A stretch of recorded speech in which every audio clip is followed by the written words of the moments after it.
Bank, a financial institute licensed by the government to receive deposits, which then invest these funds in a number of securities.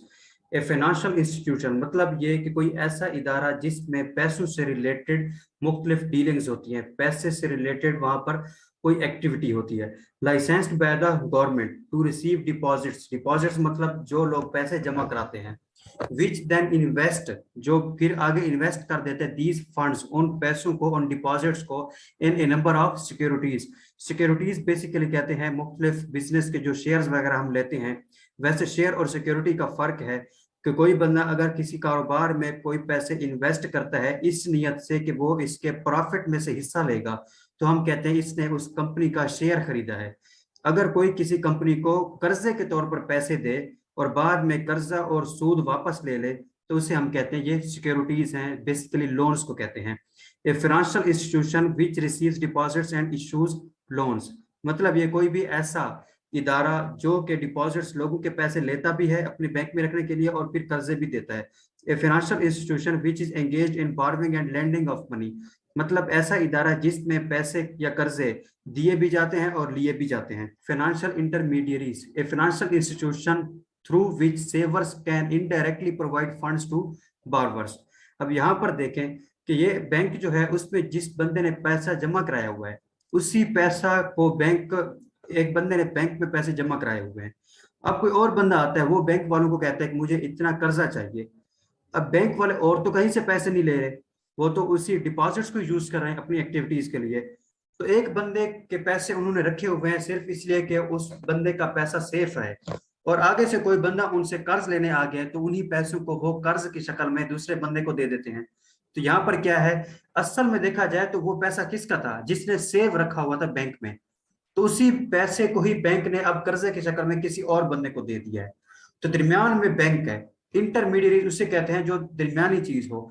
Financial इंटरमीडिएरीज मतलब दो लोगों के दरमियान में कोई ऐसा इदारा है जो कि फाइनेंशियल को डिस्कस कर रहा है, फाइनेंस को डिस्कस कर रहा है, फाइनेंशियल डीलिंग्स कर रहा है।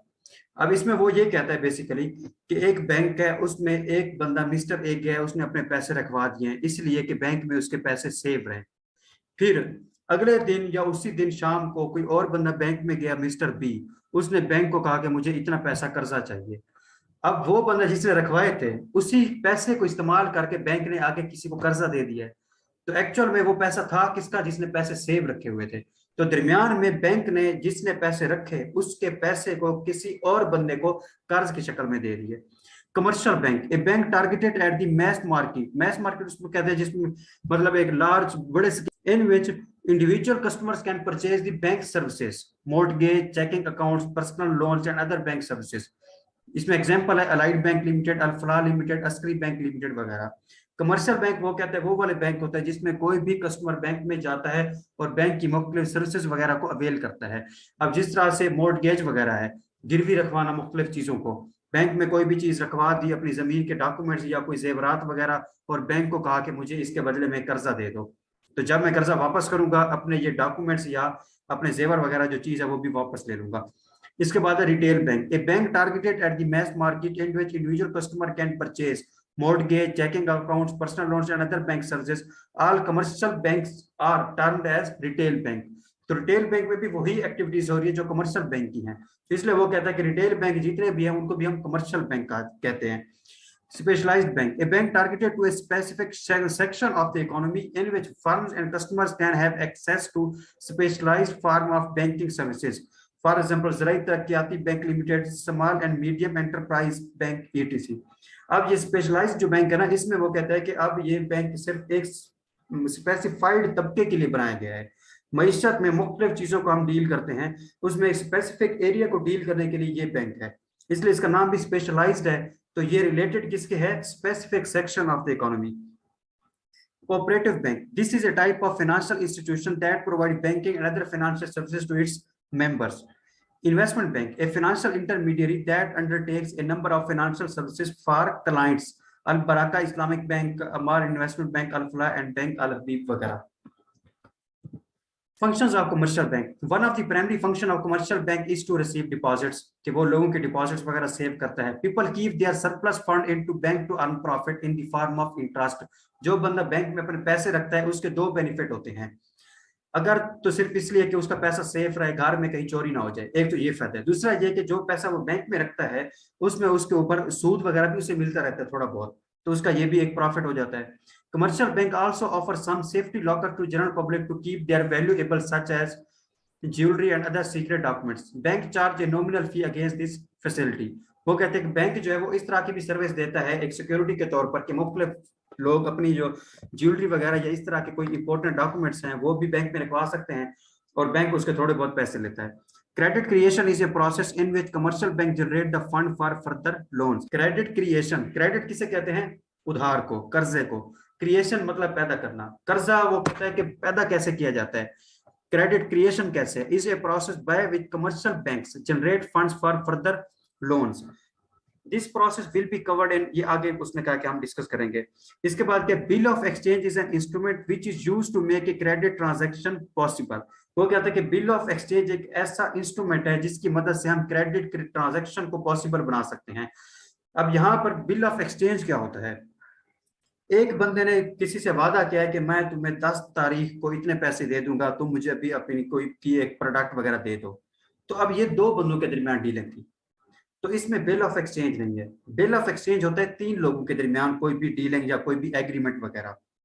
अब इस तरह से है कि मैंने एक बंदे से कोई भी अपनी कारोबारी डीलिंग की है, मैंने कोई प्रोडक्ट उससे लिया और उससे पैसे देने हैं। अब उसके दरमियान में मैं कहता हूं कि अब जो है थर्ड पार्टी जो होगी ना, बैंक वगैरह, मैं कहता हूं कि ये जाओ और ये पैसे जाकर मेरे बैंक अकाउंट से ले लो। अब यहाँ पर टोटल कितने लोग शामिल हो रहे हैं? एक वो बंदा जिसने मुझे प्रोडक्ट बेचा है, एक मैं जिसने प्रोडक्ट लिया है और पैसे देने हैं, और एक मेरा बैंक। तो जिसके पैसे मैंने देने हैं मैं उसे कागज पर लिख कर देता हूं कि जाओ बैंक वालों को ये दिखा दो, वो आपको पैसे दे देंगे। तो बिल ऑफ एक्सचेंज बेसिकली यही होता है। is an instrument which is used to make a credit transaction possible. Seller of goods receives a documentary evidence granting that buyer will make payment within promised time. If seller needs money before its promised time, he can get money from bank against this bill of exchange. वही बात है कि जिसने चीज खरीदी है उसने कह दिया है कि फलां डेट को पैसे मिलेंगे, और जिससे ली है उसने कहा कि ठीक है, साथ मैंने एक कागज पर लिख दिया है कि अगर फलां डेट से पहले पैसे चाहिए तो बैंक में जाकर इतने पैसे मेरे अकाउंट से ले सकते हो। तो इसमें तीन लोग शामिल थे। तो इस तरह के हम उस डॉक्यूमेंट जो हमने कागज के ऊपर मैंने लिखा है उसी को कहते हैं bill of exchange. Credit and credit creation. Credit, a contractual agreement by which a borrower receives something of value in the present and in exchange for payment in the future, generally with interest. वो कहता है कि ऐसा process जिसमें कोई एक बंदा आज कोई भी पैसे वगैरह उधार के तौर पर लेता है और मुस्तकबिल में वापस करता है विद इंटरेस्ट, सूद समेत। A loan which refer to the use of someone else funds with promise of repayment in future with or without interest. वो कहता है कि ये क्रेडिट एक ऐसा लोन या कर्जा है जिसका मतलब है किसी भी बंदे का कोई भी फंड आज इस्तेमाल कर रहे हैं इस प्रॉमिस के साथ कि हम इसको वापस करेंगे, रीपे करेंगे इन फ्यूचर, विद और विदाउट इंटरेस्ट, सूद या सूद के बगैर। वो जिस तरह से मुआहदा किया होगा, अगर तो कहा होगा कि सूद समेत वापस करेंगे फिर ठीक है, अगर होगा कि नहीं जितने पैसे उधार लिए हैं सिर्फ उतने वापस करने हैं तो फिर विदाउट इंटरेस्ट होगा। Types of credit. Advances, amount taken in advance from any customer with promise of providing goods in future. एक दुकानदार है, उसने किसी ग्राहक को कहा है कि मुझे इतने पैसे दे दो, मैं इसके बदले में जो चीज तुम्हें चाहिए वो कल दे दूंगा, तो ये एडवांस हो गया। Trade credit, this exist between a customer and A seller usually in the commercial sector. A purchaser can order a good, receive the good and then pay for it after a certain period of time. यहाँ पर यह है कि किसी ग्राहक ने दुकानदार को कहा है कि मुझे फलां चीज दे दो और इतने लम्हे के बाद या इतने टाइम के बाद, इतने घंटे के बाद, इतने दिन के बाद या इतने सालों के बाद मैं तुम्हें पैसे वापस कर दूंगा उस चीज के बदले में। Bank credit, this type of credit exist when an individual or firm goes to a bank, receives an amount of money upfront and then pays back the amount over a period of time including a predetermined rate of interest. Bank credit जो हमारा ये bank का कर्जा होता है वो कहता है इसमें कोई भी इंडिविजुअल या फर्म, कोई भी एक अकेला बंदा या कोई भी दुकान वगैरह, कोई बिजनेस वगैरह बैंक में जाता है, उनको कहता है कि मुझे इतने पैसे कर्जे के तौर पर चाहिए और जितना इसके ऊपर आप इंटरेस्ट चार्ज करेंगे, सूद लेंगे, और इतने पीरियड के लिए 1 साल या 2 साल जितना भी, तो मैं उतने पीरियड के बाद ही वो पैसे जो ओरिजिनल अमाउंट की आपकी, जिसे हम प्रिंसिपल अमाउंट कहते हैं, और सूद मतलब इंटरेस्ट वापस कर दूंगा। एडवांटेजेस ऑफ क्रेडिट, कर्जा लेने के फायदे क्या हैं? Availability of credit incline the people to spend more, creating an economic activity in the country. वो कहता है कि कर्जा मिलने का फायदा यह है कि लोग फिर खर्च करते हैं, जिसकी वजह से मुल्क में कोई भी इकोनॉमिक एक्टिविटी हो जाती है। If there are inflationary trends in the economy, अगर मुल्क में मईशत महंगाई की तरफ जा रही हो, government increases the interest rate, government जो है वो सूद की शरह को बढ़ा देती है। This direct the people to convert their cash in credit money to gain interest. इसकी वजह से लोग क्या कहते हैं कि मैं बैंक में पैसे रख लूं ताकि मुझे इसके ऊपर इतना सूद मिलेगा, तो लोगों के पास पैसे फिर कम पड़ जाएंगे, वो फिर डिमांड कम करेंगे, तो उधर से फिर चीज की कीमत भी नहीं बढ़ेगी, तो इन्फ्लेशन भी नहीं होगी। तो हुकूमत की ये स्ट्रेटेजी होती है कि जब लग रहा हो कि मुल्क में महंगाई हो रही है, तो हुकूमत कहती है लोगों को कि तुम लोग बैंक में पैसे जमा करो और इसके ऊपर तुम्हें इतना सूद मिलेगा। लोग फिर अपने कैश इन हैंड की बजाय बैंक में पैसे जमा करा देते हैं, तो उनके कैश इन हैंड जो होती है वो कम पड़ जाती है। जब पैसे उनके पास मौजूदा हालत में कम होते हैं तो फिर चीजों की डिमांड कम करते हैं। जब डिमांड कम करते हैं तो उधर से जो प्रोड्यूसर है वो चीज की प्राइसेस नहीं बढ़ाता, जिसकी वजह से महंगाई नहीं होती। Credit money is the basis for the functions and operations of all financial institutions. It is also equally important for money lenders, brokerage houses, acceptance houses, and for all those who guarantee their livelihood just because there is money in the world. वो कहता है कि ये मुख्तलिफ financial institution जो banks वगैरह हैं, उनकी बेस यही क्रेडिट मनी है, कर्जा। बैंक चलता ही इसी कर्जे के ऊपर है। कुछ लोग अपने पैसे वहां पर रखते हैं और कुछ कर्जा ले जाते हैं। It is also equally important for money lenders. अब मनी लेंडर किसे कहते हैं? बोरोवर कहते हैं जो कर्जा ले रहा हो, बारो कर रहा हो, और लैंड कहते हैं जो कर्जा दे रहा हो। तो बैंक लेंडर के तौर पर भी काम करता है। ब्रोकरेज हाउस, ब्रोकरेज किसे कहते हैं? ब्रोकर कहते हैं एजेंट को, ठीक है, जो मुख्तलिफ लोगों के दरमियान डीलिंग कराता है। तो कोई भी कंपनी है जो कि स्टॉक एक्सचेंज के ऊपर रजिस्टर्ड है, अब उस कंपनी तक नेस्ले है या यूनिलीवर कोई भी है, या हमें पता ही नहीं होता, इतना नॉलेज नहीं होता कि हम उसके शेयर खरीदें तो पता नहीं वो कंपनी प्रॉफिट में जा रही है या लॉस में। तो फिर हमारी गाइडेंस के लिए वो शेयर हमें दिलवाने में कुछ लोग हमारी हेल्प करते हैं, जिनको हम कहते हैं ये ब्रोकर या एजेंट्स हैं। तो इस तरह से वही ब्रोकरेज हाउसेस भी उसी से रिलेटेड है। Accepted houses and for all those who guarantee their livelihood just because there is money in the world. Credit money is perhaps the basic need of government besides lot of other. Government need credit money to perform all such functions as maintenance of law and order, defense expenditure, provision of justice. Government also need money to make huge transfer payments such as pensions, gratuity, allowance वगैरह। वो कहता है कि कर्जे के जो पैसे हैं ना, ये हुकूमत के लिए भी एक बुनियादी जरूरत है, क्योंकि उसने अपने जो कानून साजी है उसके लिए, और इसके अलावा लॉ एंड ऑर्डर के लिए, डिफेंस वगैरह के लिए, और इंसाफ मुहैया करने के लिए भी इन पैसों की जरूरत पड़ती है। इसके अलावा government also need money to make huge transfer payment. Transfer payment किसे कहते हैं? ये ऐसा होता है जो मुफ्त में पैसा मिल जाए। मतलब ये कि आप कोई काम नहीं कर रहे हैं उस टाइम, लेकिन आपको पैसे मिल रहे हैं। अगर कोई चैरिटी है, कोई डोनेशन वगैरह है, या पेंशन है जिस तरह से, तो ये जो चीजें हैं, पेंशन जो मिलती है, आप उस टाइम काम नहीं कर रहे होते, आपके किसी और एक्टिविटी जो आप कर चुके थे, अब उसके बदले में आपको मिल रही होती है, उसके सिले के तौर पर, लेकिन आप उस पैसों के अगेंस्ट आपने कोई एक्टिविटी नहीं की होती। इस तरह से कोई गिफ्ट है या कोई चैरिटी वगैरह है, सदका खैरात, तो वो भी ट्रांसफर पेमेंट में शामिल होता है। डिसएडवांटेजेस ऑफ क्रेडिट, कर्जे के नुकसान क्या हैं? Increase money supply in the country which में कॉज इन्फ्लेशन। वो कहता है कि कर्जा अगर मिलेगा तो लोगों में पैसे ज्यादा आ जाएंगे, जिसकी वजह से वो चीजों की डिमांड ज्यादा करेंगे, फिर प्रोड्यूसर प्राइस बढ़ा देगा तो महंगाई हो जाएगी।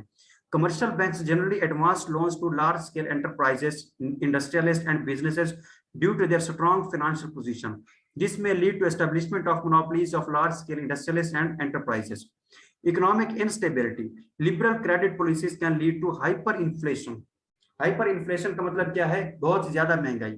अगर नॉर्मल तौर पर हम कहें महंगाई तो इन्फ्लेशन, अगर महंगाई नीचे जा रही है तो हम कहते हैं ये डिफ्लेशन है, अगर महंगाई बढ़ती जा रही है तो हम कहते हैं ये हाइपर इन्फ्लेशन है। And economic instability as in the case of US real state financial crisis which was a result of liberal consumer financing. Easily available credit money turns into unproductive loans which become wasteful use of credit money. Easily available credit money turns into unproductive loans which become wasteful use of credit money. वो कहता है कि easily availability जो हमारे कर्जे के पैसों की होती है, वो भी हमारे लिए कोई अच्छे खासे एक अच्छे तरह से इस्तेमाल नहीं होती, हमारे लिए अनप्रोडक्टिव लोन के तौर पर बन जाती है, क्योंकि उसका जो यूज है वो सही तरीके से नहीं होता। Income inequalities. Only rich can meet precondition for obtaining the credit. They can get heavy loans and make more money by investing them into more profitable activities. वो कहता है कि इनकम इनइक्वालिटी का भी एक फर्क पड़ता है कर्जा लेने के ऊपर, क्योंकि कर्जा कौन ले सकता है? कर्जा वही बंदा लेता है जो पहले शराइत पूरी करता है कि वो वापस भी कर सकता है या नहीं। अगर एक गरीब बंदा है तो क्या वो कर्जा लेने के काबिल है? हालांकि वो गरीब है, कर्जे की जरूरत उसे पड़ती है ज्यादा, लेकिन जो कर्जा देता है वो पहले उससे तसल्ली करता है कि तुम उससे वापस करने की भी सलाहियत रखते हो या नहीं। अब जिस तरह से आईएमएफ है, उसने जो कर्जा देना है उसने पहले ये चीजें कंफर्म करनी है कि मुझे कर्जा वापस कैसे करोगे। तो वो पहले ये शराइत रखता है कि आप लोग अपने इतने फलां प्रोडक्ट की प्राइसेस बढ़ाओ, ताकि इस तरह से फिर पैसा कलेक्ट करके मुझे कर्जा वापस करो जो मैं अभी आप लोगों को देने जा रहा हूँ। तो इस तरह से वो कहता है कि अमीर बंदा जो है उसके लिए आसान होता है कर्जा लेने के लिए शराइत पूरी करना गरीब की निस्बत। क्यों? क्योंकि वो अमीर है तो वो शराइत पूरी करेगा, जब उसे पैसा मिल जाएगा कर्जा तो वो उसे मजीद आगे किसी प्रॉफिटेबल बिजनेस में इन्वेस्ट भी कर देगा। Credit creation by commercial banks process. To understand this system, we will choose hypothetical data regarding different banks engaged in the process. Suppose banks are engaged in the process of credit creation. Bank A receives a new deposit, initial deposit of rupees 100 million. Assuming the reserve requirement of central bank is 10%, a bank can issue a new loan of 90%, 90 million, 90% of the deposit amount. हमारे पास पैसा हमें चाहिए होता है कि हमने reserve के तौर पर रखना है, ठीक है। उसके अलावा जितना पैसा होता है हम उसे आगे कर्जे के तौर पर दे सकते हैं। तो वो कहता है हमारा जो सेंट्रल बैंक या स्टेट बैंक है उसके लिए क्या है, अगर उसके पास सपोज 100 रुपए किसी ने कर्जा रखवाया है, 100 रुपया, ठीक है, और उससे रिजर्व के तौर पर जो अमाउंट उसने रखनी थी उसे 10 रुपए चाहिए थे, बाकी एक्स्ट्रा अमाउंट थी वो बैंक के अंदर ना भी रखता तो भी कोई इशू नहीं होना था। तो अब वो कहता है कि वो अपनी रिजर्व जो उसकी रिक्वायरमेंट है उसको पूरा करेगा, उसके बाद जो बाकी पैसे बच जाएंगे वो आगे किसी को कर्जे के तौर पर दे सकता है। How much money can be created? Credit money multiplier. Credit money multiplier is coefficient which represent change in credit volume with respect to cash deposits. Credit money multiplier is reciprocal of the reserve ratio. अब यहाँ पर देखें, reserve ratio का मतलब है कि हम कर्जा जो नहीं देते अपने पास रखते हैं, बैंक जितने पैसे अपने पास रखता है कर्जे के तौर पर आगे नहीं देता, वो रिजर्व है। और जो कर्जा किसी को देता है, कर्जा बढ़ता जाए देने वाला, तो हम कहते हैं क्रेडिट मनी मल्टीप्लायर। तो इसलिए ये दोनों उलट है। अगर पैसा बैंक अपने पास जो रख रहा है अगर वो बढ़ेगा तो जाहिर सी बात है आगे कर्जा देने के लिए पैसे कम बच जाएंगे। अगर आगे कर्जा ज्यादा दे रहा है तो फिर उधर रिजर्व रेशो में फिर कमी पड़ जाएगी। तो बैंक, इसलिए हम देखते हैं कि बैंक में ये प्रोसेस होता है, बैंक के पास जब पैसा आता है, लोग अपने पैसे रखवाते हैं बैंक में, तो पहले बैंक अपनी रिजर्व रेशो पूरी करता है, उसके बाद फिर आगे कर्जे के तौर पर देता है।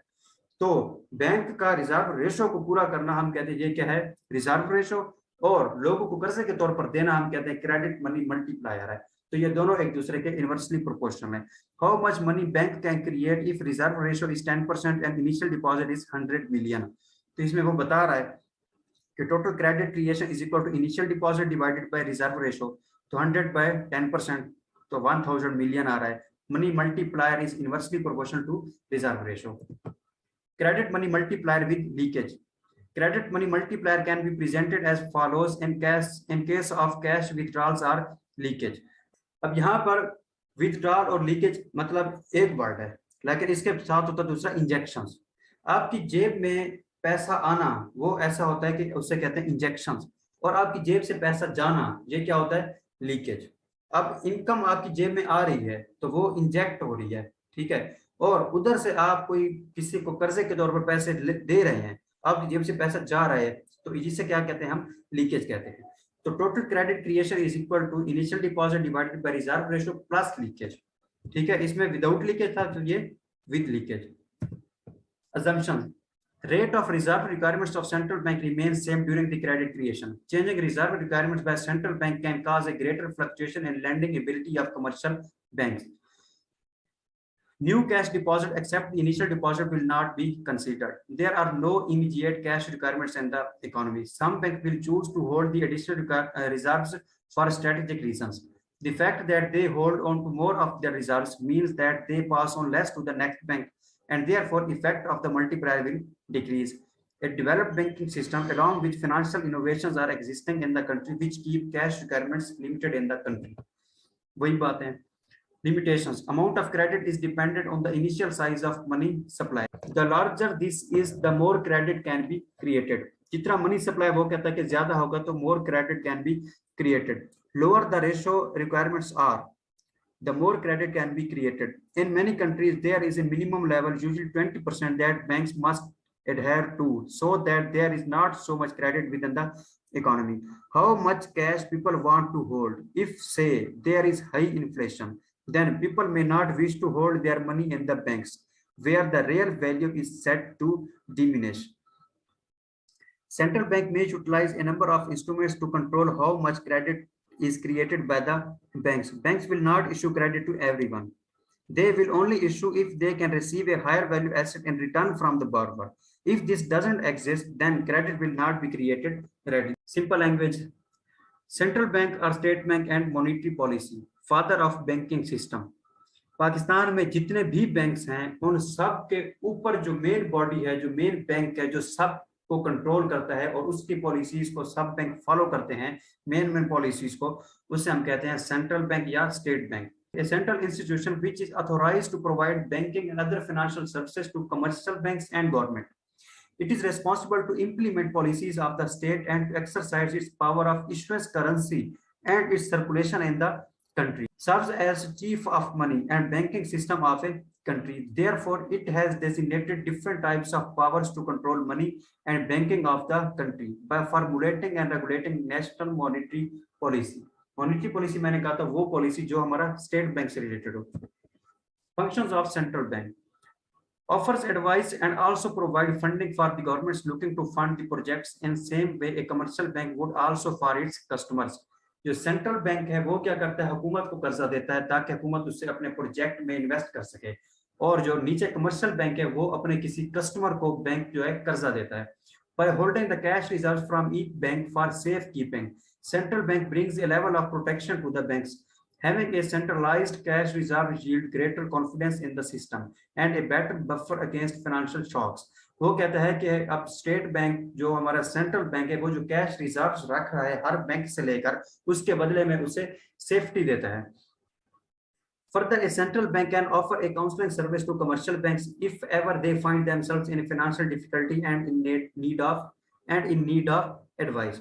वो कहते हैं कि सेंट्रल बैंक जो ये अपने जो छोटे बैंक इसके मातहत हैं, कमर्शियल बैंक्स वगैरह, उनकी काउंसलिंग भी करता है, रहनुमाई भी करता है, और खासतौर पर अगर कभी उनको कोई मुश्किलात आए तो उस मामले में भी उनको एडवाइस देता है. If a commercial bank is unable to use other sources to meet its financial requirements, then they use the central bank. This brings greater liquidity to the system and helps protect savers' deposits. Central bank has control over a country's foreign currency and gold reserves. These are used in times to manipulate the exchange rate with other countries and also other policy objectives such as the balance of payment related to imports and exports. As all commercial banks have accounts with the central bank, when undertaking transactions, they can do so within the central bank, reducing the necessity of issuing and transferring cash. Central bank serves as custodian of monetary reserves such as gold and foreign currency. The central bank is the sole authority to issue currency in the country. जो पैसे बना सकते हैं वो सिर्फ central bank बना सकते हैं और कोई बैंक नहीं. It is not only responsible to issue uniform currency in the economy but also maintain its supply. वो कहता है कि सेंट्रल बैंक की अथॉरिटी सिर्फ इसलिए नहीं है कि वो एक जैसा नोट बनाए, बल्कि उसकी सप्लाई नोट बनाने कितने ये भी सेंट्रल बैंक की रिस्पॉन्सिबिलिटी है. इसके बाद सिस्टम्स है हमारे पास. Fixed fiduciary system. This system allows the note issuing authority to issue currency note up to a certain limit without breaking reserves or precious metals. But any note issued beyond this limit must be backed by 100% reserves. तो ये fixed है. Proportional reserve system. This is a flexible system of note issuance and is popular in most of the countries of the world. Under this system, central bank can issue currency notes by keeping a certain percentage of reserves in the form of gold, silver or foreign currencies. In Pakistan, reserve requirement varies from 30 to 40%. MCQ के लिए important question है. Monetary policy. A policy which is adopted by central bank of a country to control supply of money and credit is known as monetary policy. मैंने कहा था कि हुकूमत के budget से रिलेटेड जो पॉलिसी होती है उसे फिस्कल पॉलिसी कहते हैं, जो हमारे सेंट्रल बैंक या स्टेट बैंक की पॉलिसी होती है उसे मॉनेटरी पॉलिसी कहते हैं। और वो कहता है कि ये वो पॉलिसी है जिसके तहत जो सेंट्रल बैंक है वो पैसे की सप्लाई को कंट्रोल करता है। Measures taken by central bank to influence the macroeconomic activity, especially by driving the money supply and credit by changing the rate of interest. Instruments of monetary policy: quantitative controls, bank rate. It is also called discount rate. It is a rate at which central bank rediscount bills of exchange. By discounting a bill of exchange, actually central bank is providing loan to commercial banks. By changing the bank rate, central bank indirectly influence the market rate of interest. अब यहाँ पर central bank जो है वो commercial bank के लिए rate change कर रहा है, कमर्शियल बैंक जो वो अपने कस्टमर के लिए चेंज करेगा। ओपन मार्केट ऑपरेशंस, बाइंग और selling of government securities in open market is known as open market operation. यहाँ पर क्या कर रहा है, बाइंग और selling of government securities. Securities के मैंने आपको पहले बताया है। Rational behind open market operation is to change the level of reserves that are held by commercial bank. Credit rationing, fixing the maximum limit of loan issue by central bank to its member commercial bank is called credit rationing. By changing this limit, central bank can control the money supply in the economy. कर्जा देने के भी एक खास limit होती है। Changes in the reserve requirements. It is a powerful tool of central bank. Suppose the central bank is looking to reduce the level of aggregate demand in an economy. It can do so through manipulating the reserves that commercial banks must hold. In order that the reserves are kept safe, commercial bank will have them deposited at the central bank. The central bank controls the level of reserves that commercial banks must hold with them by decreasing the level of reserves that they must hold and keeping the reserve ratio constant. Commercial bank must reduce the level of loans that they give out. इसके बाद है qualitative control. Changes in the marginal requirements. Marginal requirements refers to the difference between value of security demanded by the central bank to the advanced loans to the commercial bank and the amount of loan actually issued. Central bank advances loan to commercial bank against some securities. Central bank advances loan to commercial bank against some securities. In order to control money supply, central bank can change these margins. Moral persuasion. The central bank can also discourage the behavior from bank by simply conducting personal discussions with the team and persuading them not to go through with actions that may threaten the wider objectives that the central bank has. This is not a particularly easy instrument to measure, but is nevertheless an important part of central banks. Special deposit. The central bank offers special deposit to commercial banks for short term, for which it offers the more attractive rate of interest than the market. This deposit reduces the money supply in the market. Prudential control. Central bank can control the credit by issuing some articles and regulations related to credit volume, which are known as prudential control. Direct action. This is a severe action could be taken by the central bank in some extreme situation. Central bank exercises this action only when commercial bank doesn't cooperate with central bank or commercial bank refuses to follow the policies of central bank. The central bank may take direct action in a number of ways. Imposes the fine and penalty to bank who is not cooperating, refuses the discount facility to bank under the consideration, changes the rates over the bank rate for particular.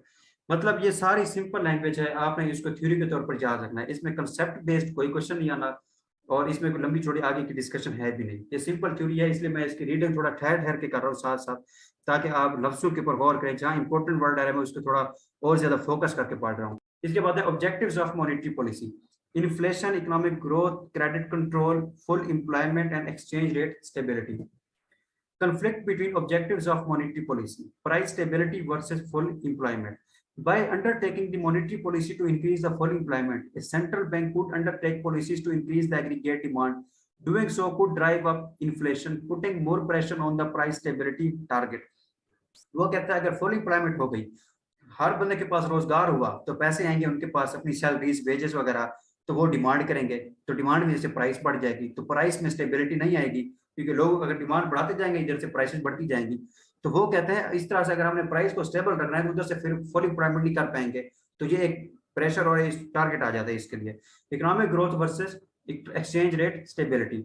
In order to boost economic growth, a central bank may decide to manipulate the exchange rate to increase the likelihood of exports. Doing so would threaten the stability in exchange rate. Economic growth versus credit control. A way to grow economy might be through the expansion of credit, as it would spur investment and spending. However, this comes with heightened economic risk of credit defaulting. Types of monetary policy: contractionary monetary policy and expansionary monetary policy.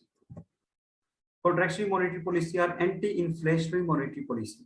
Central bank increases the rate of interest for commercial banks to borrow, or central bank raises the reserve requirement that decreases the level of reserves that commercial banks themselves hold. In order to cover the higher cost of borrowing, commercial bank will either reduce the total amount of loans that they issue or increase the cost of borrowing to those individuals with existing loans who have not predetermined the fixed level of interest that they will pay.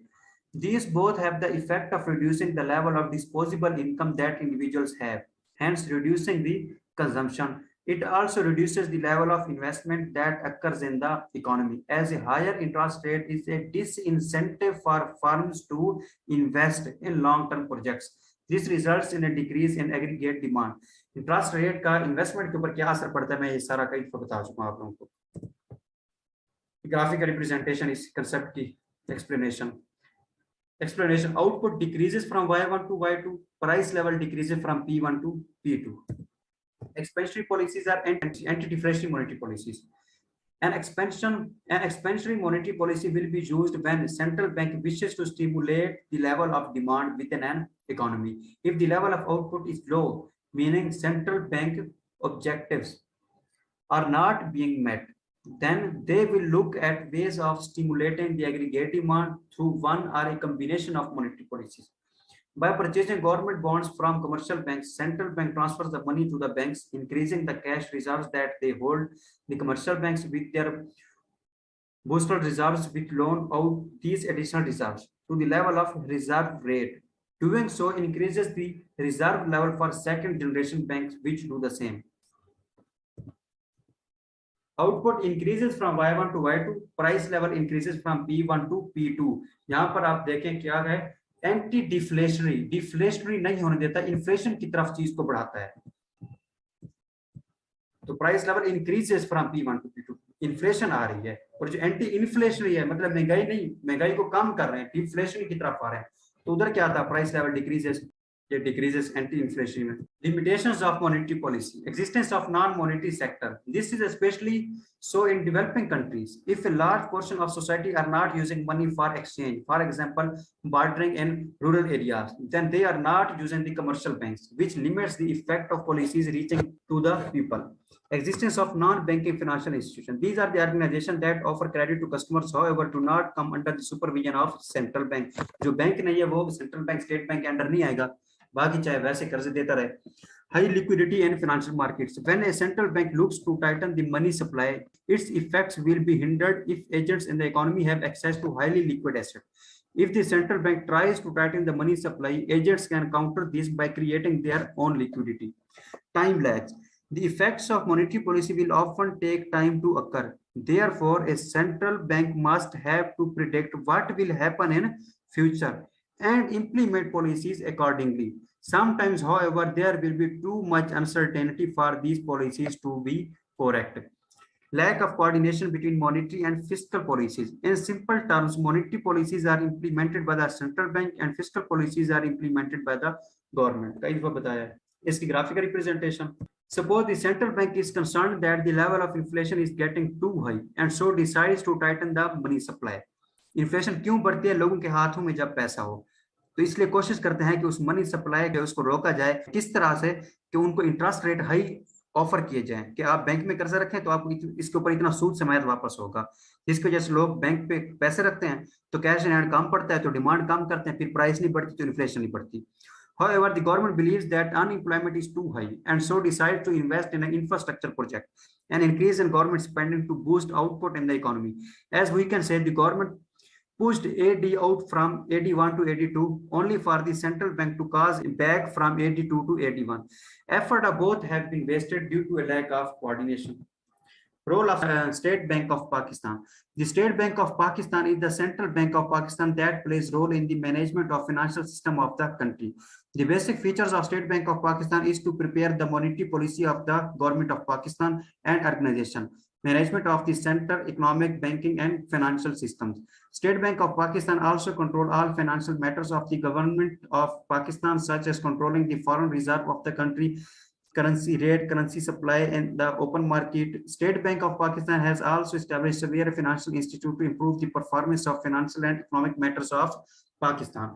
For facilitation of government and general consumer, State Bank of Pakistan (SBP) establishes NBP, National Bank of Pakistan. It is the largest commercial bank of Pakistan.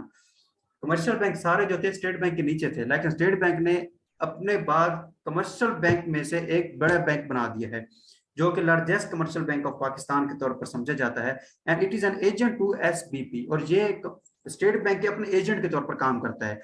That handles treasury transactions for the government of Pakistan. Government of Pakistan established two banks under SBP for the promotion of the agriculture sector and the industry sector.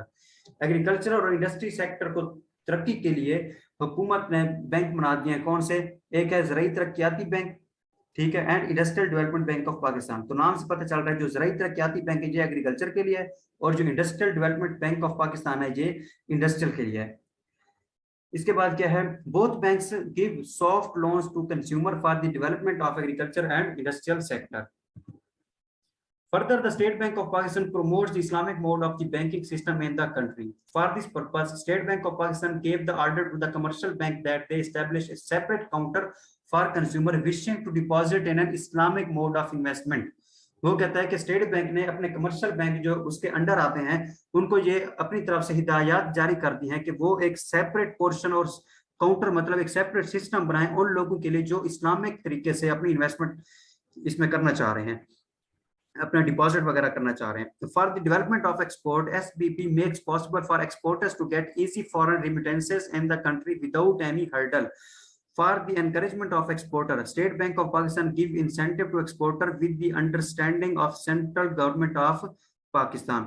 SBP makes such rule and regulation to discourage the unnecessary import from foreign country, particularly luxury goods and services. वो कहता है कि जो central bank state bank है ये export को encourage करने के लिए हुकूमत के साथ मिलकर स्टेप्स लेता है, और इंपोर्ट्स को डिस्करेज करने के लिए खास तौर पर ऐसी इंपोर्ट्स जो कि हमारी लग्जरी गुड्स एंड सर्विसेज हैं, जो बुनियादी जरूरत नहीं है, उनको डिस्करेज करने के लिए भी स्टेप्स लेता है। State bank of Pakistan role in the controlling of inflation in the country is very important and essential as well. For this purpose SBP uses method of open market operations technique such as for controlling the currency circulation in the country, fixing rate of interest, fixing the foreign exchange rate, and controlling the banking loans in the country.